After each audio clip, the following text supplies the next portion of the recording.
Hello， 大家好，我是宇哥。今天呢，我们来讲西域消失的文明——切利怪人文明。据说在新疆吐鲁番地区呢，流行过一个神秘的宗教呢，叫乌努教。而乌努教为去世的教徒呢举行天葬仪式时呢，要先削去其面。那这种诡异的宗教仪式就吸引了一批考古学家呢，去新疆的吐鲁番克沁县火焰山，在那里呢，他们就发现了一个更为惊人的文明遗迹。让我们进入今天的故事切利怪人文明。以下的故事呢非常玄幻，大家理性观看。在公元6世纪初呢，新疆吐鲁番地区就流行过一个神秘的宗教呢，唤作乌努教。在沙洲地志中记载呢，乌努呱呱，行人捉虾。而乌努教开坛做法呢，渡劫亡去的教徒，法场设置一井，井上设塔，塔上设台，而台上呢则为亡去教徒。他们褪去衣冠，削其面，引千万乌努分而食之。行人闻之莫不闭眼疾走，犹如捉虾。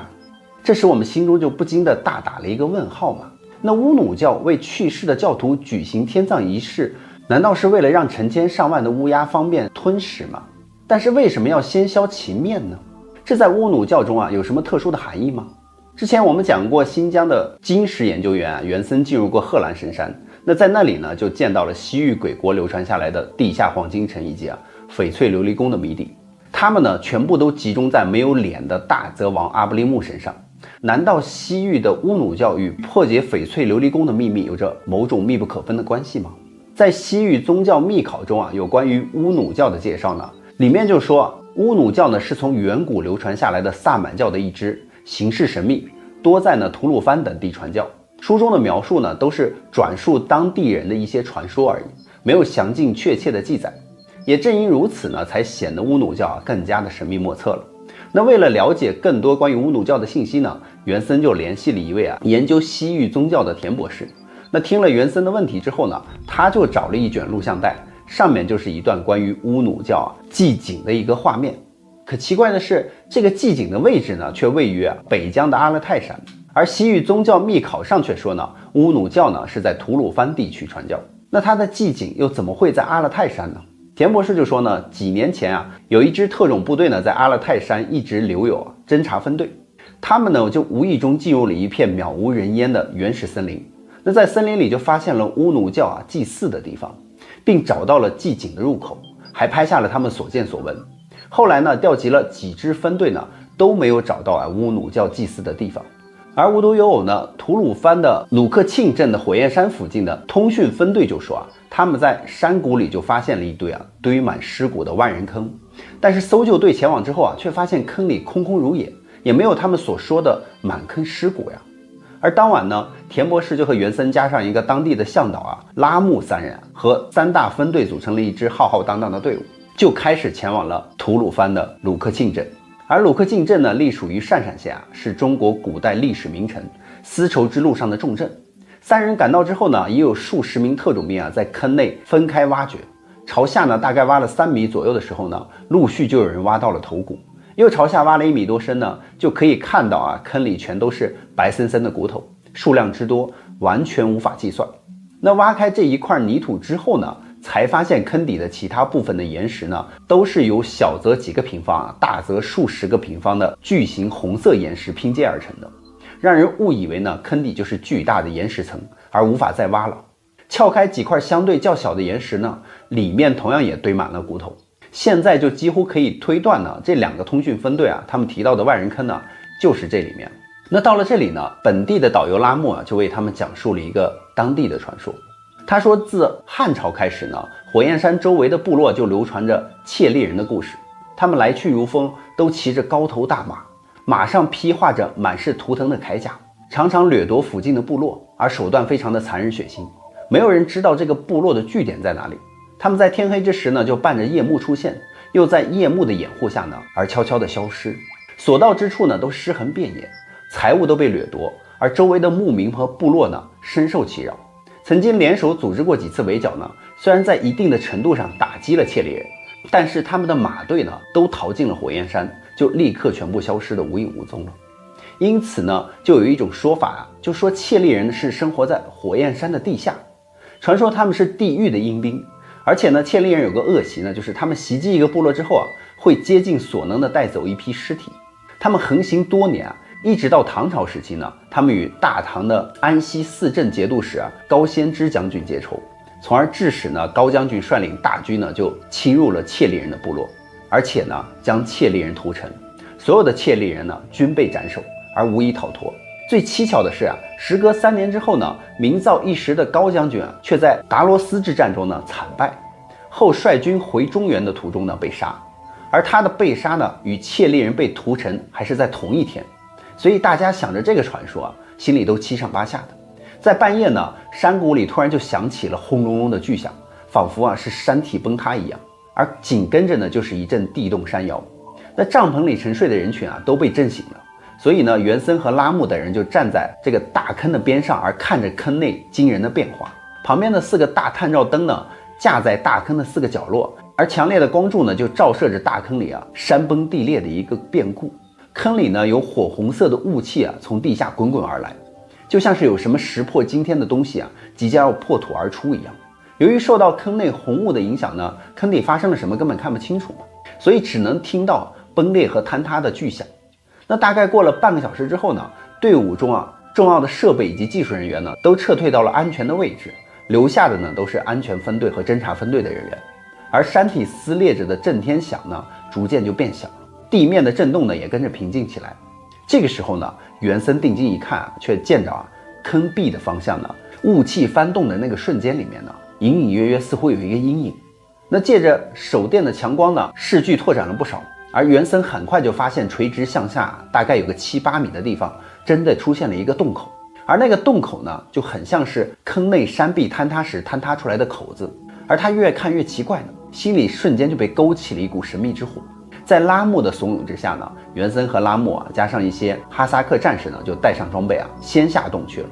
而田博士呢支持他们的冒险行动，但是这次行动呢只能算是一次侦察，遇到危险呢他们需要立刻返回。而3人用粗麻绳垂钓呢，就进入了洞里。他们真正的踏进洞里之后，才发现洞口的坑距呢，距离是在15米以上。而站在洞口朝下望去，里面的颅骨就堆成了一个锥形。在入口处呢，有一根拇指粗的一个枯藤，从洞口内延伸出来，一直垂到了洞外。他们一直朝前走呢，回环曲折，像一条盘旋而下的巨蛇一样。3个人走了接近4个小时的时间才走完了长洞。山洞走到头呢，下面有一个开阔的出口，出去之后地面上到处都是杂乱的碎石，空间非常的大，没有办法判断其边界。而这座庞大的地下世界呢，他们所能看到的就只有他们下来的面对的那一面垂直的山壁，其他的地方全部都是黑暗的未知的。所以3个人最后决定呢，一个人去探险一面，一有发现呢就立刻用对讲机联络。而袁森边走边思索呢，这座地下世界难道就是拉木所说的窃力人文明的遗迹吗？如果那些骨头真的是大唐高仙芝将军屠杀窃力人留下的，而窃力人的文明又隐藏在地下，那为什么他要花费极大的功夫把那些头颅拉到地面上去掩埋呢？而袁森正想得出神的时候，脚下突然踢到一个东西。他打开手电一照呢，是一块包裹着泥土的铁器。他掰掉包在上面的土块之后呢，露出了一个铁盒子来。袁森拿那个东西在脚上比了比，突然就醒悟过来，这个东西就是古人用的马灯呀。跟着呢，他就似乎想到了一点，这么开阔的地方又有马灯，难道这一座开阔的地下城就是窃力人跑马的地方吗？而他又朝前走了一段路呢，在头灯形成的视线光圈内呢，逐渐就显现出了一个巨大的建筑物出来。那是一座巨大的圆形的石台高有7、8米。而袁森用钩子挂上了石台，爬上去之后呢，石台的中央就架着一个高大的架子，架子上面架着一口大铁锅，而铁锅里呢堆满了半盆的木炭，也就是古代的火盆嘛。而袁森站在了石台的中央呢，却看到了石台之外的半空中都插满了赤红色的石柱，石柱多不胜数，密密麻麻的长在了洞顶，巧夺天工的几乎达到了极致。更让人瞠目结舌的是每根石柱的尾部呢都绑着一具已经枯朽的不像样子的一个骸骨。看到这个架势这里多半呢肯定就是窃力人的刑场。而这座人间的炼狱呢，曾经到底发生过什么呢？正当袁森束手无策的时候呢，从其他方向就传来了人跑步的声音，而那个声音越来越近。当袁森定睛一看，原来是他的2个同伴嘛。但是后面好像跟着什么。袁森大叫啊，那到底是什么呢？而拉木将其称之为阴蛛。他说他们是躲在墓穴里，昼伏夜出，撞上活人就吃。那在手电筒强光的照射下呢，3个人很快就看得清清楚楚啊。这些阴蛛呢，浑身黑色，嘴尖鼻短，眼睛大而长，身体肥硕，前肢短小呢，后肢发达。看脸呢，有点像是放大的老鼠，但是身体呢又是猪，给人一种很古怪的感觉。他们用枪打死阴蛛呢，爬下去小心的观察就发现阴蛛的肚子上呢纹着一副灰黑色的图案，而上面的图案呢就很像是一副骷髅头，但是骷髅头呢又不正常，在普通的骷髅头的2眼之间还多了一个洞，就好像是这副骷髅头呢曾经长了3只眼睛一样，让人觉得非常诡异。这个时候呢，拉木呢又给他们讲了一个传说。拉木就是说，西域的古国连年征战，有些国家呢在濒临灭亡的时候呢，他们的国王就将其宝藏呢埋藏在了一个隐秘的地方。为了把宝藏图传下去呢，他们有的时候会找一些活物，在活物身上纹下宝藏图。他们为了不轻易的引人注意呢，而纹宝藏图的时候呢，会小心的处理活物，不伤其毛根，以便纹好宝藏图之后活物能够自然的长出体毛，遮盖住宝藏图。如果这一张骷髅皮的画呢，真的是西域古国的某个国王留下的宝藏的话，那西域诸国互相征伐最残暴的时间呢，是在公元前6世纪。当时的西域50国惨烈互伐嘛，王朝的更替相当的迅速。那后来近1000年的时间，直至高昌古国统一西域这种快速的征伐呢才算结束。也就是说，这张骷髅皮的画很有可能是出自于1000年前的古人之手。这个时候呢，远处突然传来了响动有一大批阴蛛居然都赶来了。为了躲避他们呢，3个人就重返石台。袁森就发现这座石台虽然是岩石砌成的，但是有些地方呢却又充满着泥土，所以他建议呢在石台上挖个深坑，只留一个小的出气口来暂避阴蛛。3人越挖越深呢，坑底突然一震，人就朝下滚了下去。他们爬起来之后，只见面前的花岗岩的斜坡上呢，居然出现了一个直径1米左右的洞口。于是3个人赶快用石头堵住了洞口以免阴蛛钻进来。袁森朝四周一看呢，离他们不远的地方有一个斜着的大圆柱。走近一看，却发现石柱旁边的墙壁上都刻了许多小人，而这些人呢，竟然都是4条腿、4只脚的。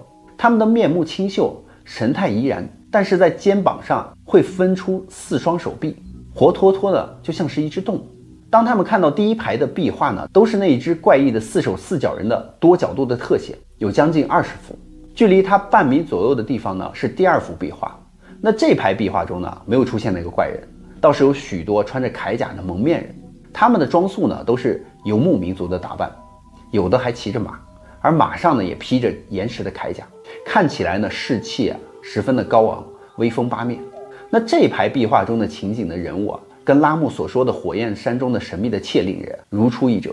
看来他的说法呢，也并不是空穴来风。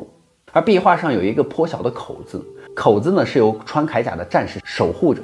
下面的几幅画呢，是一群战士凯旋而归，他们的马背上呢都驮着沉甸甸的东西。根据线索的粗糙的勾勒呢，似乎驮着的是尸骨。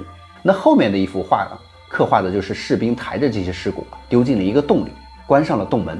最下面的一幅画呢，画的是一个空洞，里面有一块巨大的影子，看轮廓呢，似乎就是那个4只手4只脚的怪人。根据这一排壁画来推测呢，应该就是将士们凯旋而归为那个洞中的怪人呢送战利品。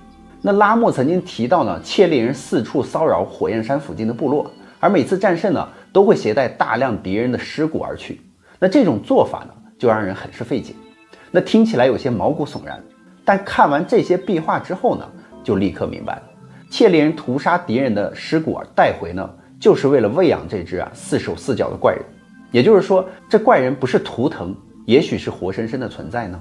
而袁森又朝前挪了半米呢，擦掉石墙上赤红色的尘土，也露出了一排壁画。开始的几幅画中呢，情形都是窃猎人尸横遍野，死状颇为凄惨。画中没有看到敌人，只有大片的窃猎人的尸体，有的铠甲呢都被切碎撕烂，但是无一例外呢，不管这些尸体身上的铠甲如何破烂，他们盖住面部的头盔似乎都完好无损，让人都看不到脸。再下一幅壁画呢，更加的奇怪了，讲的是4手4脚的怪人呢，带着窃猎人的残兵败将来到了一个神秘的地方，那里呢云雾缭绕，宛如仙境。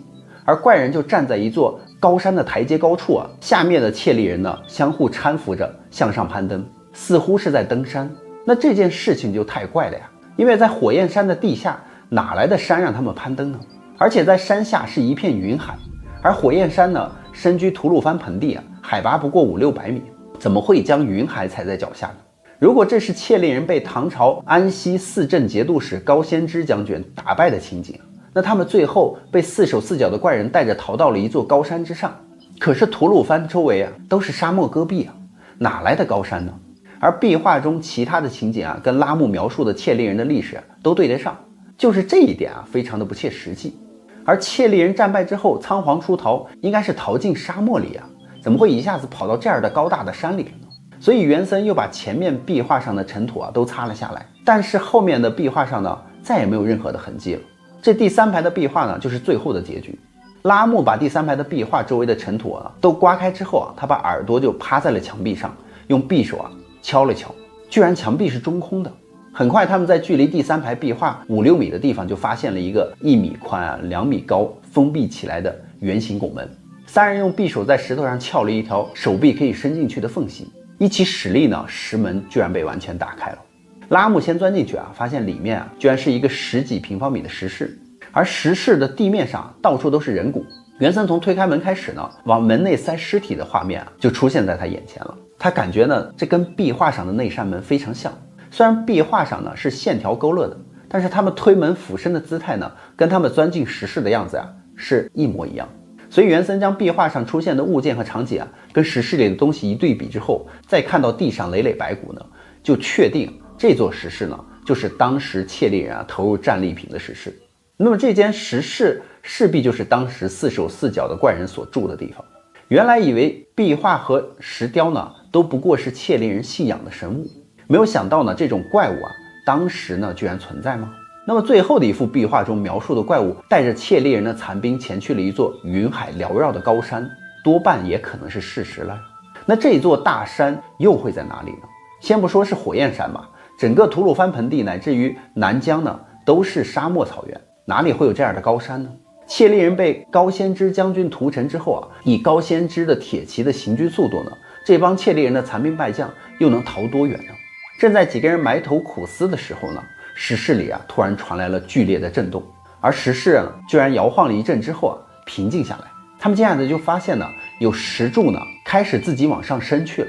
3人爬上石柱呢，石柱推上去之后呢，在天花板上居然露出了一个1平方左右的口子，里面是一个高约3米的空间。